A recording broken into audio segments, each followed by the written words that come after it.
Welcome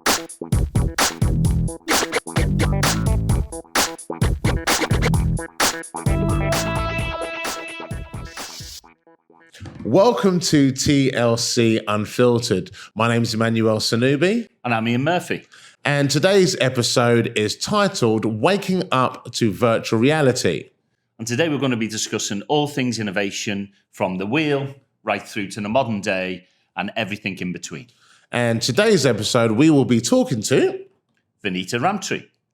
Vinita, how are you doing? Very well, thank you. Welcome to the podcast. Thank you. It's really nice. I'm glad it's a bit cooler today. So, yeah, melting yesterday wasn't fun, and I'm chocolate, so that happens really easily. And I tan like a burns victim as well, so that's not good for me. I've got like pale northern skin. It's not really good. Yeah, sometimes we see through him. I'm quite transparent. So what are we talking about today? Oh, well, today we are talking about innovation within technology. So, Vinita, tell us about what you do. What is your role and your take sort of on this subject? I think really the first is innovation, right? So what does innovation actually mean? So before we go into the technology bit, innovation in itself is really about opening up opportunities for more things to happen from something. So I do feel that, yes, there is plenty of tech innovation ongoing, but then the key thing is how are the various innovative bits coming together as well? It is obviously very overwhelming for some people. So there's many ways we can explore this, right? One is just, how the society is trying to keep up with the innovation, and there is, what is it actually doing to us as people? So yeah, there's so much. Is it true innovation now? So when you look at it, a lot of it is standing on the shoulders of giants, right? So I think there's three big innovations, right? Fire, the wheel, and instant coffee, right? Everything else is just standing on the shoulders of giants. So when you've got social media or the progression of technology, is anybody truly doing anything different there that we haven't seen before? I think it's a great point. And the first one where you mentioned like fire or wheels as an example is probably, I would say, whether we want to call it technology or not, if we bring that into the remit of our innovation discussion, I would also want to add like agriculture. Because if you really go back to, with innovation, Peter Thiel's got a brilliant book, I think it's called 0 to 1. And in that, it's exactly the same point you're talking about, saying when you take something from 0 to 1 that didn't exist and it now exists, that is innovation and that's vertical growth. But when something already does exist and you're building on that, building on the shoulders of giants or, taking something from 1 to n, then that's not innovation in its purest sense. That's more improvement. Correct. That's improvement, scaling, globalizing, saying, okay, it was happening in China, now we want to do it in India. It might seem innovative, but to your point, it's just actually scaling and continuous improvement. But back to your point about fire, there's another brilliant book called Sapiens, where where it's explained really well, saying as human beings, when we started as foragers and we were just, hunting and at that point, we didn't have any need to live in one place. You'd go, you hunt, you go to another place, you start.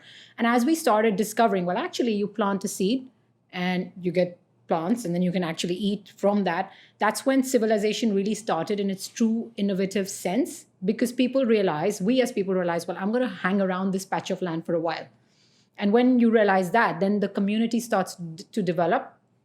There's a need for security, safety, barter, just various things, churches, religion, everything else starts from that. So that probably fire, of course, and just agriculture, I would say would come in there. And of course, as you said, the wheel. There's another one, even just the stirrup, where people mount horses.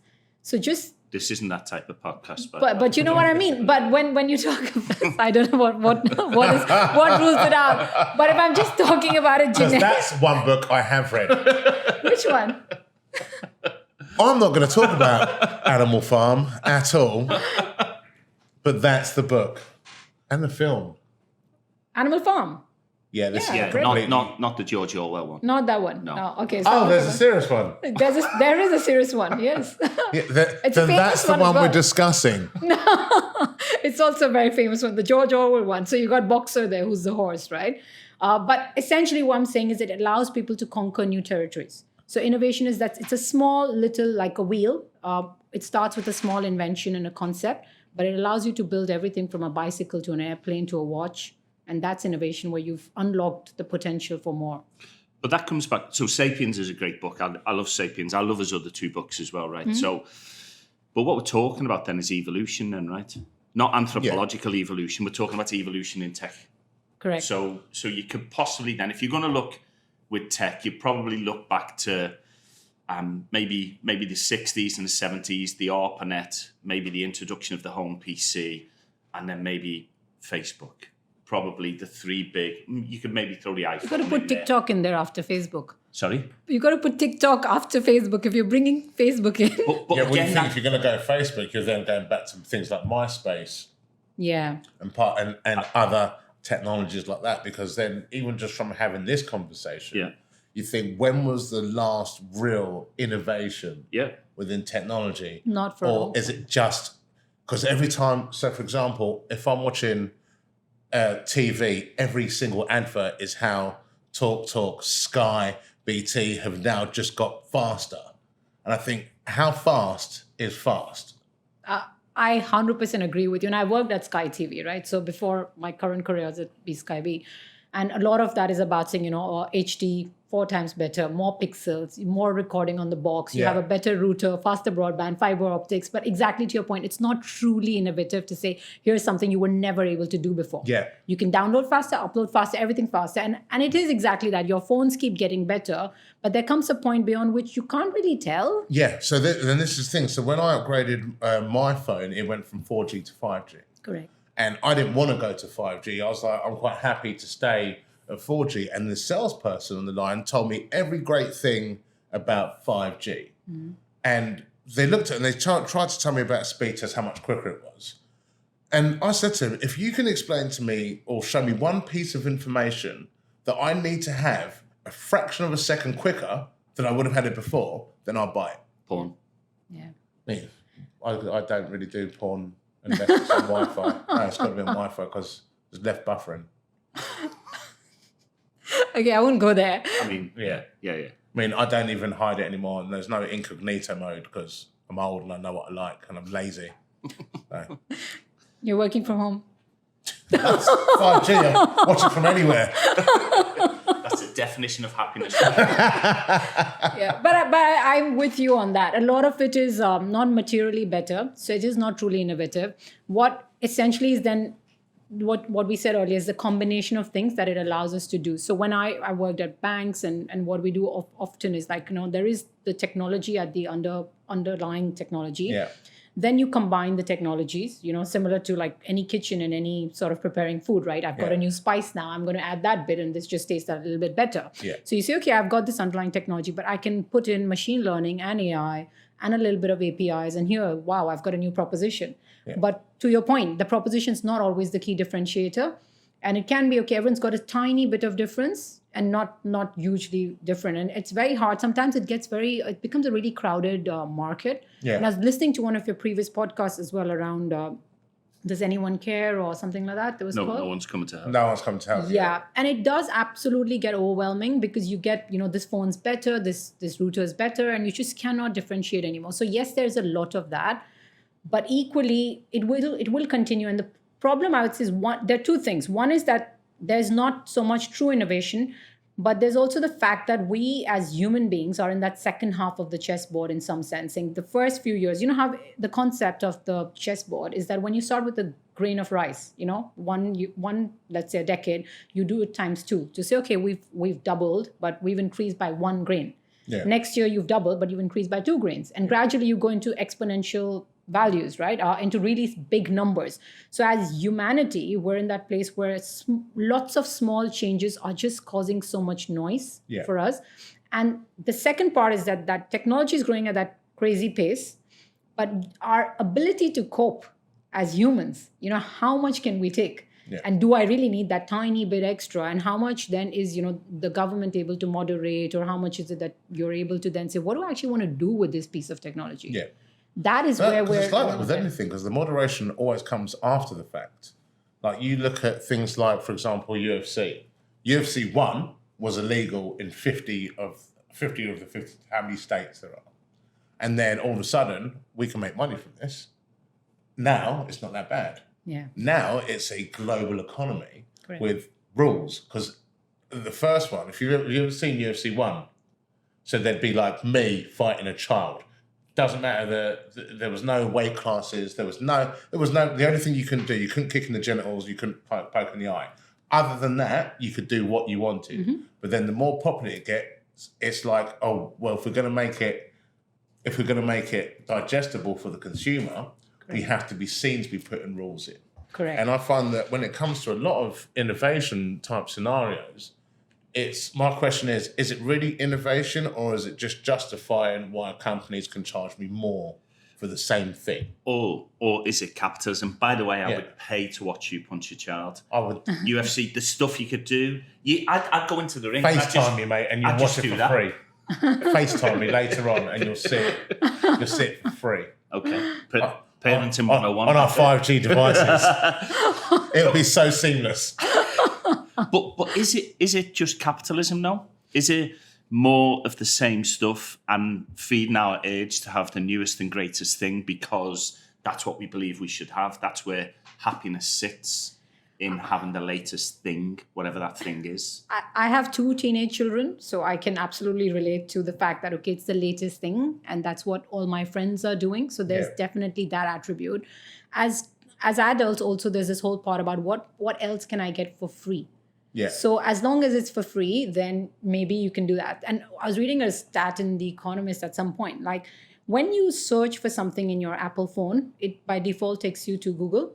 Mm-hmm. And now that's for free because you're not going to pay for searching a piece of information on its own. You pay for the phone, of course. But that component alone is equal to 12 billion of Google's revenue, the Apple's revenue, like in terms of diverting your search to that. So the other part is just that, behind this is capitalism, right? Saying we want a free product. We don't mind, we're being sent to Google. That's fine. It's handy. It's easy. We don't mind. But at the back end, it's that bit. To build on that, though, then is also saying it is capitalism, but also it's about what can be the harm of that. So it's seamless, it's easy, it looks very harmless. But a lot of us, not me specifically, but I know a lot of us like wake up and we just start seeing TikTok or whatever. You just feel, okay, it's good, it's funny, I get to see what I want. But behind that is that I could be sitting next to you all day and we might not have a conversation, but we might be seeing something completely different. Yeah. And we might be consuming things and understanding, and our ways of understanding can be very different. So as a community earlier, we would have a conversation and we would all be on the same page. But now you could be geographically in the same place or living in the same home, but still be completely different individuals. Yeah. Because I think, for me, the last real innovation was the internet, because it was brand new. It was a completely new way of communicating. Correct. And the irony of it is you had something that brought the world together. And it's the same thing that's kind of driven the world apart. Because it is exactly what you're saying. You could all be sat in the same living room on 5 different devices, consuming completely different things. And also I found that when it comes to the internet, the pursuit of learning has changed. We don't go out, because think back to school times when you'd have an essay to write. You couldn't just write the essay, you had to go to a library. Correct. You had to go through all of the books. Yeah. You had to read 3 different books to then formulate your opinion and then put that down into some form of document. Correct. Whereas now, I just Google it and the internet will tell me exactly what it is. So I can literally copy and paste from different sources and be done. And I find now, especially when people go looking for answers, it's not so much answers they're looking for, it's justifications. It's absolutely that. And just to the point, I think you answered your own point. When you said the internet will tell me exactly what I'm looking for. Yeah. What if I gave you the challenge to say the internet will tell you exactly what the internet wants you to hear? Yeah. So you might be looking at a completely different answer to what you're seeing. Yeah, 100%. I did this when I was, a little while ago, I was car shopping. I decided that I was going to get myself a Range Rover because I'm very talented. I'm doing really well. Oh, asshole. Well, I mean, I don't like to talk about it, but I am on TV. I don't want to go into it. I only really bring it up when it's relevant. It's guest appearances and crime, though, isn't it? I mean, when I was on Live at the Apollo, I don't like to go on about it, but when I was on Live at the Apollo, we had a car Have service. you been on Live at the Apollo? I have been on Live at the Apollo, but I don't really like to go into it. I mean, it's on all the time now. So humble. That's what I like about you. That's what I try and be humble. It's like, because yes, okay, I did. I used to be arrogant, but now I'm humble. Is that what you're saying? That's the thing, yeah. And I learned that after I did Live at the Apollo, and then there was stand-up sketch show. How many people were there? It was like 3,500. Wow. What was that like? It was really good. It was about Feb, was it not? It came out in February. I saw it on your Instagram. Yes, you did, yeah. Because I followed you yesterday. I mean, guys, okay, this isn't about me, okay? This is about the technology. Yes, I'm innovating comedy, but let's not go into that, right? Yeah. That's another podcast. So I was Range Rover shopping, as you probably don't As you understand do. what that means. I was Range Rover shopping. And the Range Rover that I was looking at was a 62 plate.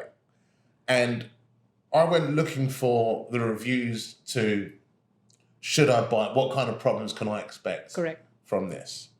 And I must have read maybe 100 reviews that listed thousands of pounds worth of problems and damages and things that will go wrong and what happens if it will go wrong. And then I found 2 reviews that said this is the best car I've ever had. And I thought, there we are, told you. 2 of them, that'll do for me. That'll be me. And then you think as a statistic, you go, you can't buy that car now. Because even though I found what I'm looking for, you've got to sort of take a step back and go, I had to hunt really far into, I'm talking like the 7th page on Google, which no one goes to. Yeah. First page. Yeah. 2 types of people go beyond first page of Google: paedophiles and terrorists. That's all you need. Yeah, it's fair. But I mean, I have to agree with that. And what I try to do, and obviously it's even that you're searching, right? I mean, when I'm talking to my children, I see that appear on my Instagram right away. Yeah. If you talk about like, we want to buy a sofa, you go into Insta right away, you've got sofas being pushed in your face, right? So I think one way to almost then counter that technology influx, because we know tech is listening, is to almost search for the reverse, to say, why should I not buy a Range Rover? Yeah. And then you can have all your arguments against it, and you can confuse the machine, if you like, to believe in something. Because otherwise you're going to be fed exactly what you want. And to your point of, I found what I'm searching, even behind the AI and the algorithms, like a lot of that can be driven by, and a lot of, like TikTok, I think from what I read, doesn't share its what drives what it's going to show you versus what it's going to show you. Yeah. So you might be thinking very differently, but also because the code is not neutral, the code is not unbiased. Yeah. And that can influence that you might be able to buy a Range Rover, because they might say, well, that's what happened to you the last time, and Range Rover might target you to say, well, he came and he saw all these pages and he didn't buy it, so let's push something else. I think I'm pretty surprised they're not sponsoring you, to be quite honest. Yeah. If Range Rover are listening to this, they probably should. Emmanuel Sonubi, big deal in comedy. I mean, I don't like to go into it, but I wasn't loving Apollo. But so from it's just a little show. From an innovation point of view, what do you think it's doing to community? What do you think it's actually, because it's making us a global community. But you mentioned there, you touched on it, everybody, you can go out to restaurants and see couples there who may be on a first date, and their head's in the phone. Oh, I did see that a lot on the weekend. Yeah. You almost want to go over and take the phones off them and just get them to talk to each other. I think that is exactly the point, as you're saying. The internet was intended or positioned to bring us closer together. Well, that's what it was originally. It was global communication in the, porn, but it was global. It's so much easier now. It was global communication in the event of a nuclear strike was the origin of the internet. Correct. And then somebody went, I can also share this porn vid really quickly. And it spread.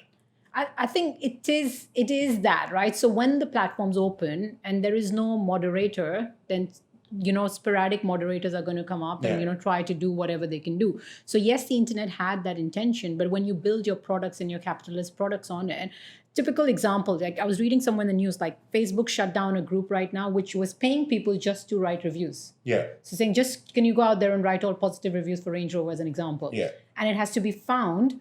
And all these conversations, even that you're having for public interest or whatever else, you're having on a private platform. Yeah.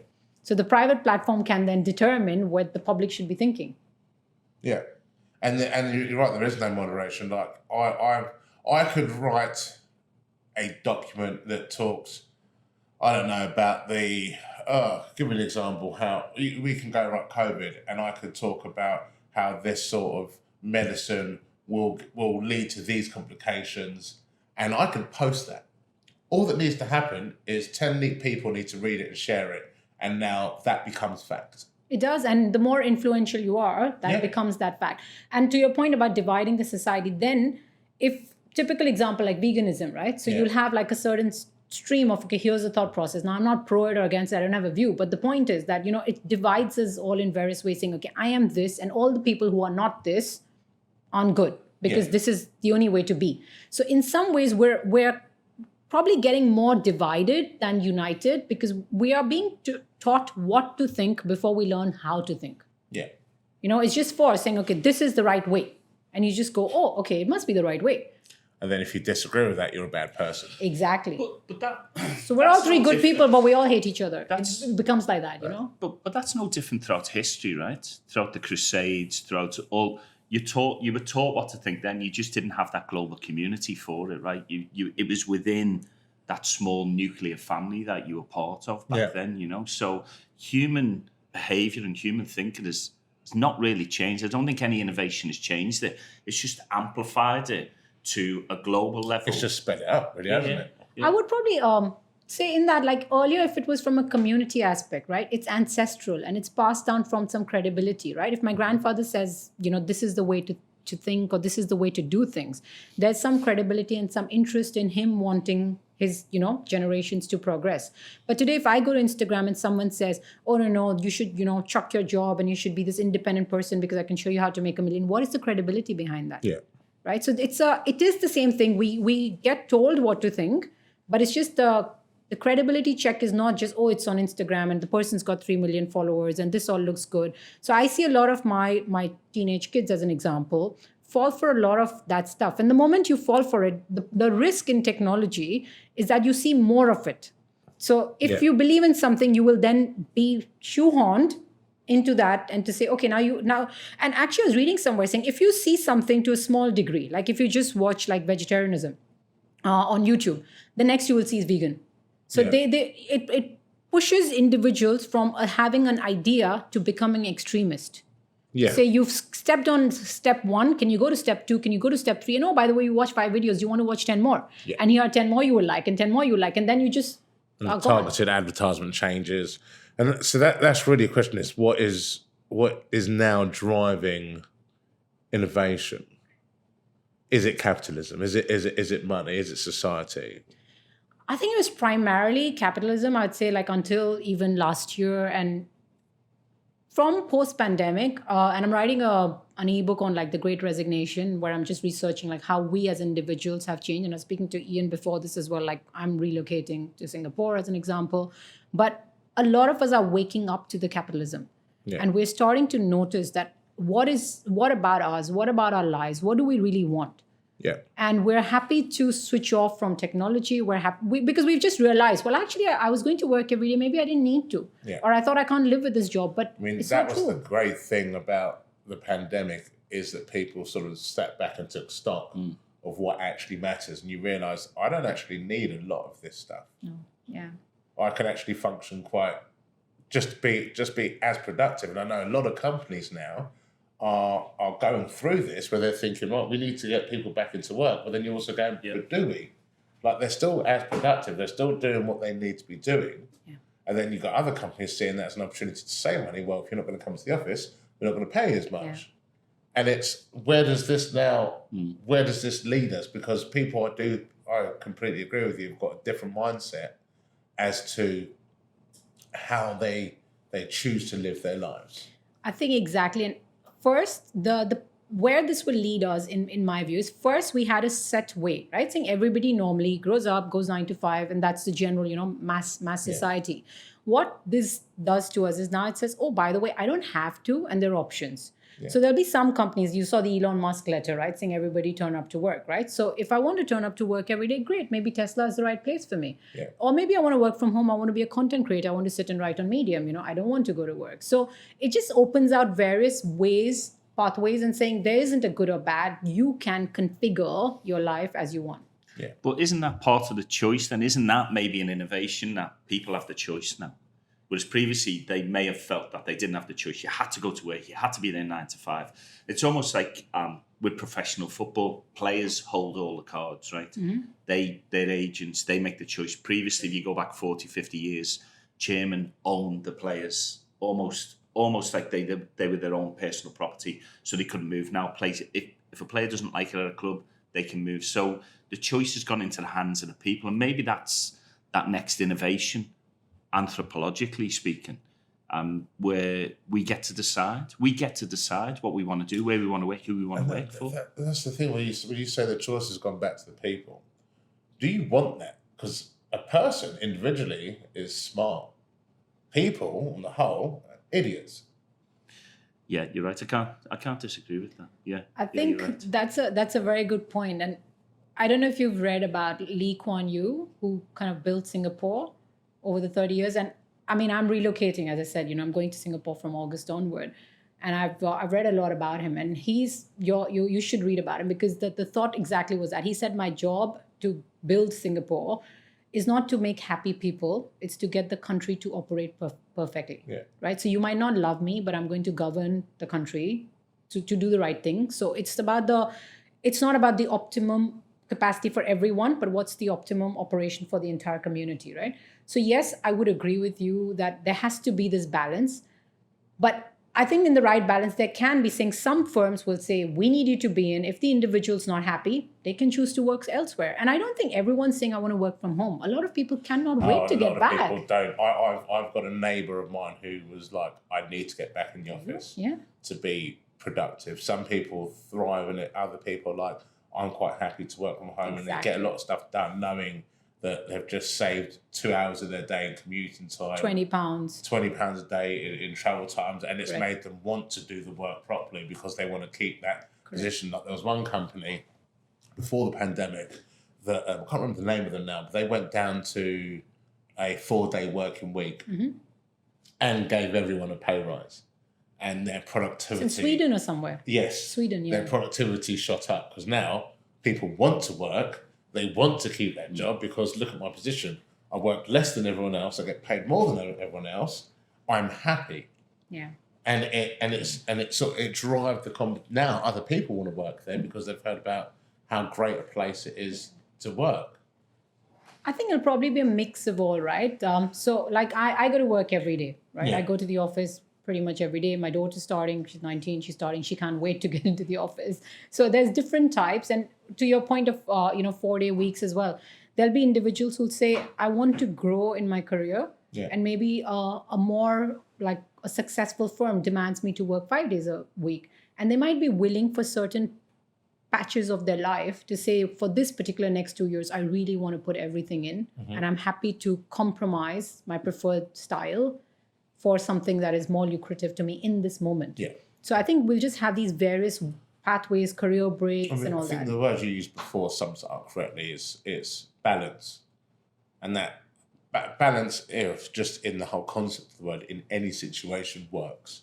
And it's, are you open to finding that balance? Because you need both parties, or all parties included, to be open to finding that balance. Exactly. Whereas now you think everyone wants it their way, zero compromise. Mm.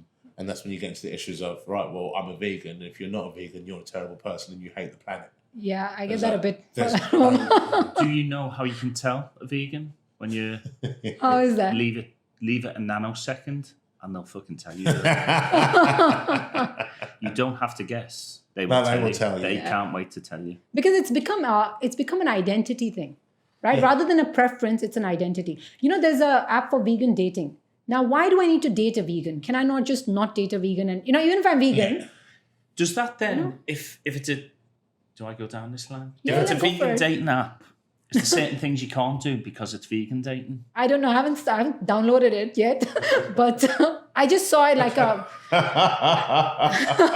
But just okay. Now I get it. I got there. We got there eventually. I'm sorry, I'm a bit slow, but you know what I mean. Like I just got given the promotional material.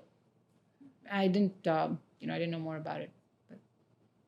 But all I'm saying is even with that, I mean, a lot of these ideologies, I think, are so. For example, so we take veganism for because I remember when a couple of years ago I went completely plant based, and I'd have people say to me, "Are you a vegan?" Absolutely not. I'm plant based. There's a difference. Veganism is an ideology.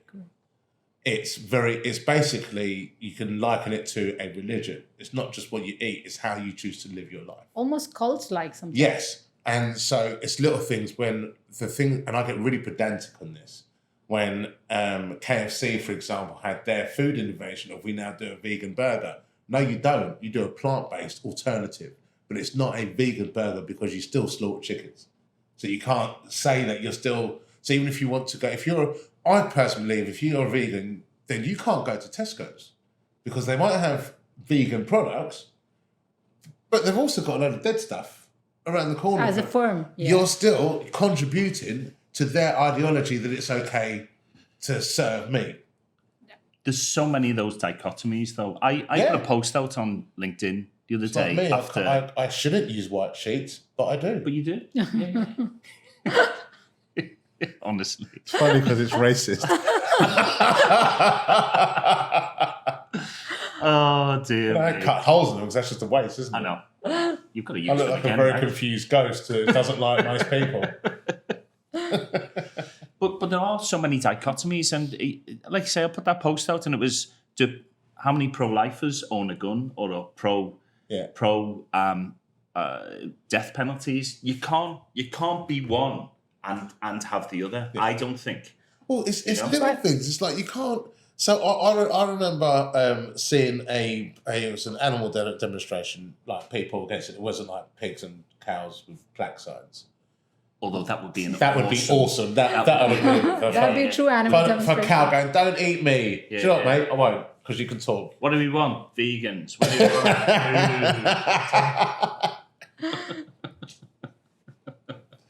Oh, I was definitely using that one. That's amazing. But I remember watching, and there was this vegan activist filming the demonstration on an iPhone. I was like, all right, so you're not okay with eating animals, but child slavery is fine. And it's like... Yeah.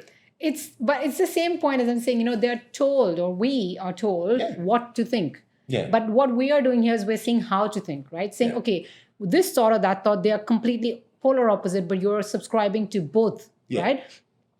I was speaking to someone vegan again, saying, okay, this is, if everyone was vegan, there would be no global warming or something, they just told me. And I said, okay, you're talking about global warming and, protecting the planet. Every day you're drinking water in plastic bottles. What about that? Yeah. And then suddenly, yours is here. So, but it's that holistic view, saying if I have a certain view, but this one is too inconvenient for me to follow, so I'm going to follow the one that's more convenient and trendy. Yeah. It's inconvenience. That's the word. Yeah. It's inconvenient for me to recognise that I espouse one thing whilst doing another thing. Oh, 100%. It's just... And so, and with the social media, as we were saying about the technology, it's easy to block because your hashtag is going to give you what you want to see, right? And suddenly the inconvenience is not coming in your way. Because if we were living in a community, you would see the person or something that's inconvenient down the road. Yeah. Now, because you're walking like this and your phone is not going to show you that feed, you're not seeing it. Yeah. So you feel, oh my God, I'm doing the best thing on the planet by being vegan, but I'm drinking all these bottles. I've said that in a show before. It only matters as long as it's in your timeline. Like at the height of like Black Lives Matter, and you start looking at it and you think there's going to be some change, and then all of a sudden some douchebag grabbed a boob and it went back to #MeToo. I was like, oh, we nearly got it. We nearly mattered. It's so close. Why couldn't you just wait another week to grab a boob? Because now it's the focus of it shifts because everyone's timeline, when this is important anymore, now we're talking about this. And then what made me laugh is people like, do I change my profile picture back from a black square to something else now? When is it okay to do that? And it is, you're sort of governed by your timeline. I think, and your timeline is governed by a capitalist. Yes. So it is about what is actually, we think the media is making the news, but we say things that go into the media. Yeah. Then we see that and we think, oh, that's a cool thing to talk about. So it's a vicious cycle, right? We're feeding it because they go, hey, everyone wants to read about, Me Too. So, all right, let's start promoting that. Yeah. So you might have a valid point, but the timeline is dictated by something else. It's now just fake empathy. That's all you ever really see now, fake empathy. Yeah, I mean, I feel this is just my view from an empathy or diversity and all standpoint, right? Like I myself, I'm an Indian or, Indian. You're what? I never knew. But what I'm saying is when I moved the first time to London, as an example, I was told, okay, Indians primarily live near Wembley, as an example, right? Saying, okay, we should all live here, or you should go and stay in certain areas because that's where everyone lives. And to my mind, that's actually not as diverse as actually just go live wherever you want, because that's how you mingle with everyone and accept everyone. And like, I just chose Greenwich, the complete like Southeast End, because I thought, okay, I work in Canary Wharf. That's more convenient for me. So sometimes we think, okay, diversity is about building our separate groups. And I think it's sometimes more about just coming together, agnostic of who we are. Isn't it just appreciating the differences? Yeah. Isn't it? Instead of here's a list of boxes that we have to tick. Yeah. I'm on a panel and I have to have this type of person to tick, regardless of whether those people or I am bringing anything to that panel, right? 100%. And we've spoken about it before about comedy, right? The only thing that matters in comedy is, are you funny or not? Not what gender you are or what belief or what thing you do. It's right? like when they asked me to do Live at the Apollo, which I don't really... Talk about. When did that happen? I don't really know about it. When they asked me to do that, it was based on me being hilarious. Nothing else. But I did like You were good. I saw it. Thank you. I've always loved her. Her judgment of a character is impeccable. I bet you're like supporting the big stars now as well. I don't need to drop names, but am I doing Jason Manford's tour support? Yes. Clang. Yes. Just Russell Kane, yes. Clang. John Bishop, yeah. Clang. I don't know with John Richardson. I don't really like to go into it, but I am a pretty big deal around here. I once played football with Bish when we were kids. He was at Southport and I used to go and train with him. I didn't know him then, it was just John, it was just Bish, just one of the other players. Not funny at all. Was that? Not funny at all. Oh, really? No. Yeah, long time ago. Different time. I just tried to drop a name in there. It didn't work. I know what I'm going to do. I'm going to call him and ask him about this. Because I can, because, I've got his number. We're friends. After I did John Bishop's show on ITV. Anyway, so... Yeah. Should try that. I was on a show. I think the only name I can drop was I was on a show with Davina McCall. It's at a Channel W or something, but it was a tiny thing. Channel W. Yeah, it was. I don't know. I never heard about it after or before that. Channel W. Yeah. It's quite a big channel, actually. Is it? No. Yeah. Is it? No. Is On it? Sky, actually. What does the W stand for? I have no idea. No. Yeah. What? Okay, yeah. It might But be. again with tech, as we say, there's multiple avenues. Like earlier, you just have one channel, and pretty much everyone's watching the same things, and as a community, you're there. But now there's. But even that, as an innovation in broadcasting, you think we've gone from 4 channels, and then the hysteria that happened around there's a Channel 5. What year was it? 1997. Was it? 1997. Was it a big deal? And it was. Like Spice Girls actually did like the ribbon cutting kind of thing. Oh, wow. And it was a massive thing Yeah. of Channel 5.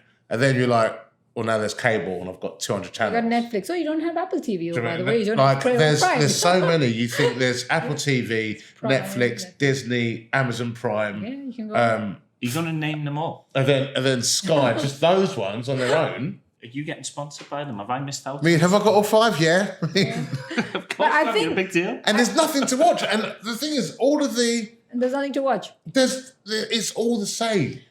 I was coming to this point, and you absolutely made the point, is that first we were grateful for a 5th channel. Yeah. Now we have multiple options. Yeah. And we still feel it's not enough. Yeah. And that's something to do with the human psychology, right? First, there was this gratitude saying, I'm going to, get a little better in life. And now, if we don't have the upgrade or if we don't have a new channel, it's like, oh, when was the last time you had a new channel? There's also we no become urgency. entitled. There's no urgency. Like, so TV, what was on TV would actually govern the weekend of what you'd go out. Correct. I remember being like quite young, and the X Factor final was on. Yeah. And we went out that night, and the town was dead. Correct. Because everyone was sat at home. Correct. Watching the X Factor final. Correct. And they'd come out after it, and people would schedule nights out like that. And that's the thing, you think back then, if you missed it, you missed it.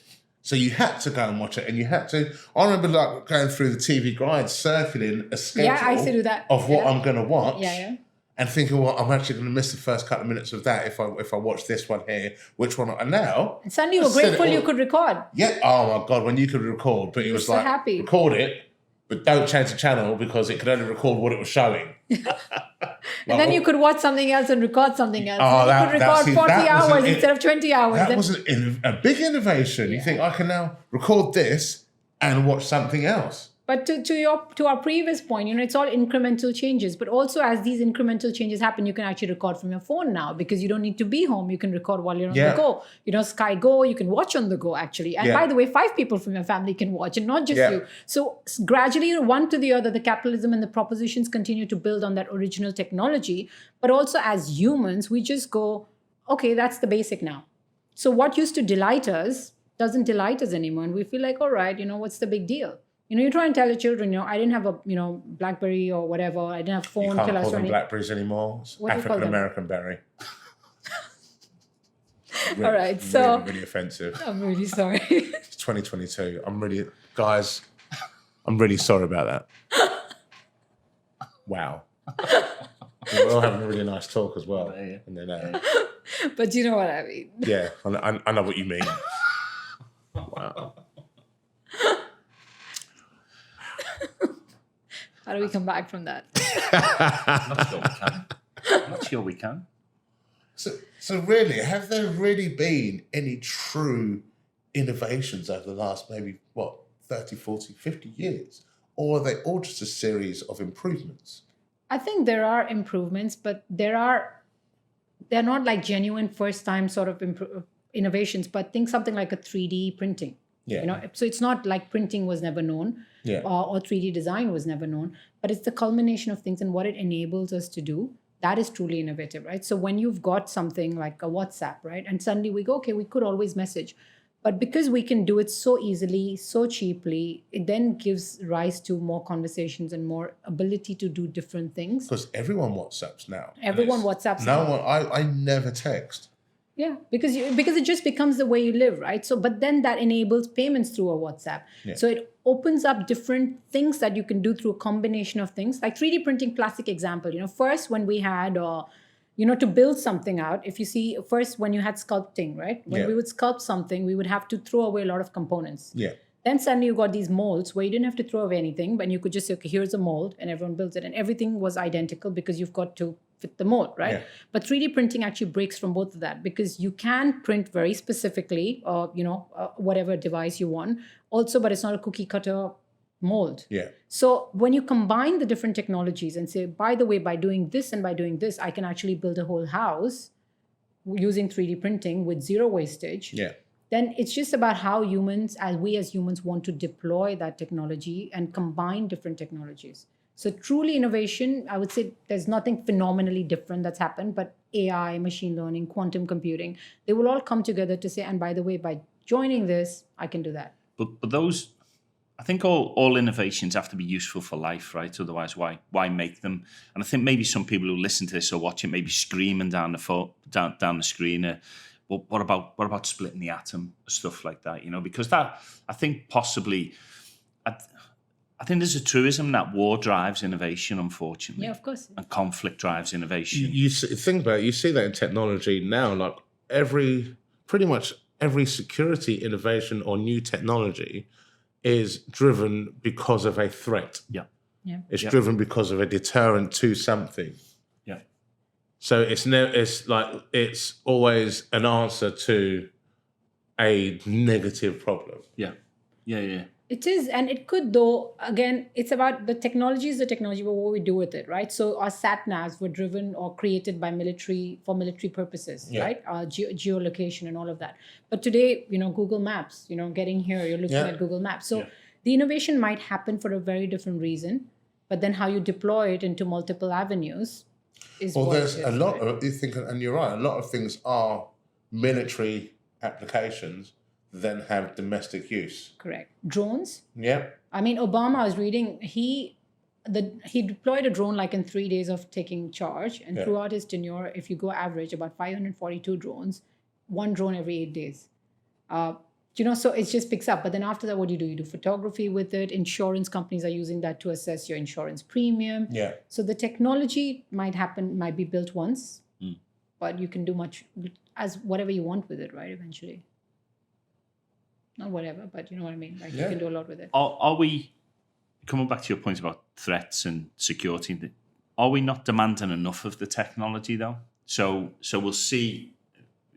We have a background in security, right? So we'll see a lot of vendors come out with AI, machine learning, all that type of vendor fluff, and then they'll offer some kind of innovative strategy around it, which it's not innovative at all. Yeah. And my thought of when we try and help people not to click on links and fish and fall for scams, if your business is going to be brought down by somebody clicking on a link, then surely the technology's failed there somewhere to identify all of that. So therefore, are we not demanding more of the technology and the vendors, or are we just sitting back as kind of idiots, as you described us earlier on, which you are correct that we're all idiots. No, we are. We collectively are. We're a collective bunch of we can tell each idiot other, mammals, essentially. So is there something in there around? We've discussed innovation and where it comes from and how it can be useful, but it's the stuff where we can talk to the technology and say we want more than that. We want, rather than being driven by some technologist somewhere who thinks it's, rather than wait for a Jobs or a Musk or somebody to tell us what we don't know, should we be thinking along those lines of what more do we want from this? I think which is where the coding community comes in, right? The developers and all that, because those, a lot of the coders could be building based on what a capitalist wants. But again, there's a whole community, right? Wikipedia and things like that were just evolved from what we want, right? We want knowledge. We want to be able to do things. And I think the browsers as well, right? Mozilla and the others, they're all like free open source technology. So where we have this, what we want, the moment we're able to create a substantial mass of people who think commonly, who want to do good, who are willing to invest their own time and their own energy, that then happens. So I think there is avenues for that, but it's about like how many enough to get momentum. It's definitely a possibility, but then you go down the whole supply demand or demand and supply, those two arguments. And you're right, if everyone was able to do that, but then it comes down to convenience and the want to do it as well. Do I care enough to do it? So the people that discuss, Android's better than Apple, or Apple's better than Android, and like me and my friends have had this conversation. They've gone, but with an Android I can do whatever I want. I was like, but with an Apple it does what I want it to anyway. So I don't need to do that. And there's so many different things where people could make a change. Like you look at petrol prices now. Everyone could go, do you know what? They're too high. No one buy petrol. And that would force everyone to drop their prices. Correct. But we're not going to do that because it's an inconvenience. That is the whole point, right? That's 100%. That is like what you were saying earlier. We want to do things, but the one is it's inconvenient to do that. And the opportunity cost. So let's assume I believe in a cause very, very strongly. Yeah. But I need to go out and earn my money and feed my kids. Yeah. So am I really going to put 40 hours to do something which is a cause that I want to, promote? And then maybe people just aren't able to do it. So on that spectrum of I will go out of my way and do something inconvenient, which might result in nothing. Yeah.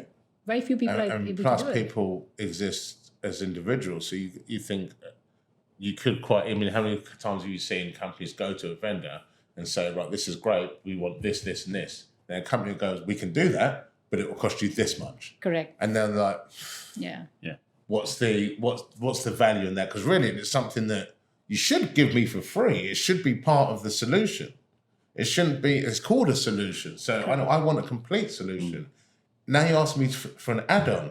Whereas if everyone was collectively say, this is what we want, otherwise no one's using yours, then they'd have to. But because you're speaking to people as individuals, that person goes, well, all right, you don't have to do it then, because I still need that little bit of tip boxing, if you like. I agree. And it's the power of being able to bring people together against the capitalism, but on a capitalist platform, because the conversation is happening on a capitalist platform, right? So if all of us were to say, okay, Apple, don't divert us to Google. Yeah.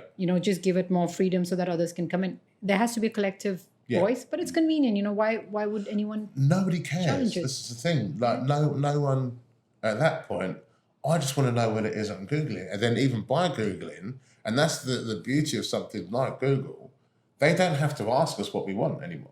We spend how many hours a day telling them just by what we're looking for, the things that we're interested in. Yeah. There's this very sweet piece of information over there. There's an old lady, she was using Google, and from Google search, when they checked up, she thought she was speaking to like an individual, and she used to say, "Dear Google, would you mind telling me this, please?" It was very sweet. I just remembered it when you said that. What about, so we've spoken about innovation, what about the innovators? So what about because there are special people throughout history, right, who have driven innovation. You comedy. I mean, comedy's changed. Yeah. Comedy's changed since that episode at Live. I don't like to go into it, but yeah, it has. And for the better. Yeah. And for the better. But you think of people like Henry Ford. If a faster horse instead of a car and things like that. That's what they would have wanted. Or Jobs. Putting 1,000 songs in somebody's pocket. Surely there's something to be said about those people. What makes them innovators? What makes them see what we're not seeing? I think it's them. It's a case of timing as well. So every time we get to know one innovator, we probably found 10 more who we never heard of. Yep. So their innovations never got somewhere. So I think there's constantly people seeing things. One is obviously their foresight and the ability to triangulate, right? Saying here is a gap in the market. Or the way to phrase it is, what important truth does no one agree with you on? Yeah. Or something like that. Saying, I know it's the truth, but no one agrees. So I need to go there and convince everyone. And you start with that conviction as well. So it's one that they're thinking differently, but also then they've got the conviction and the resources to do something about it. Yeah. Right? Because you think like, for example, VHS versus Betamax. Yeah. Betamax is a much better technology. Yeah. Yeah. But VHS had marketing. Yeah. Yeah. Yeah. It's the timing. I was just reading about this bit, very small piece over here is like the ATM machine. We think the first ATM was 1967. But actually in 1961 in America, the ATM machine was started, form, and no one trusted it. No, this is the thing. So so it's funny you should say that, because where I live in Enfield, it's the first one. It's the first one at my local branch, and it's gold now. Yeah, and with the red carpet. Like, is this really the first ones? So I looked into it, and they were like, we're kind of not sure, because there was another one at a similar time, and we don't know which one was used first. Yeah. And it does turn out there was one before that no one used. Correct. So it can't be the first one that was used, because everyone was like, I'm not doing that. 1967, Enfield, Barclays, was the first one that gave money. Yeah. But 1963 or something, there was one in New York or in America that took money. Yeah. And it was called Bankograph or something. But no one trusted it to put their money in it. Yeah. So they shut down. So you might feel, okay, that's the first innovation, but the failures don't get talked about, or failures or, just didn't fly. Mm. Well, that's all the time we have for today's episode. Thanks for watching. What a cracking show that was. And a big thanks to Vinita for joining us today. Thank you for having me. Thank you for coming. You're welcome. I don't know if I did mention it, but I'm on Live at the Apollo. So if you want to see me again, just Google it. So do I just put in Emmanuel Sonubi Live at the Apollo, or just Emmanuel, comedy genius? Emmanuel Sonubi, comedy, rock god, anything like that. Yeah. Saviour of funny. You get an MBE. I probably should, but I don't want one because I'm really humble. Yeah. I don't even really like to talk about it, if I'm being honest. I just let it happen. I have to drag it out to you sometimes, to be quite honest. Yeah, you do. Because I didn't really bring it up if it's relevant. No. I actually had someone speak to me after a show, and they're like, this is the first comedy gig I've been to. I was like, I feel really bad for you because the rest are going to be crap now. You've really peaked. Come and see me last. Like that's because comedy's ruined for you now. Well, I came to see you at the Comedy Store and you came on first. I left after that. Right. After you came on, I just had to go. So did everyone else. Right. It happens. Do you have more of them booked? Yeah, I do. It's on my website, which is emmanuelstandup.com.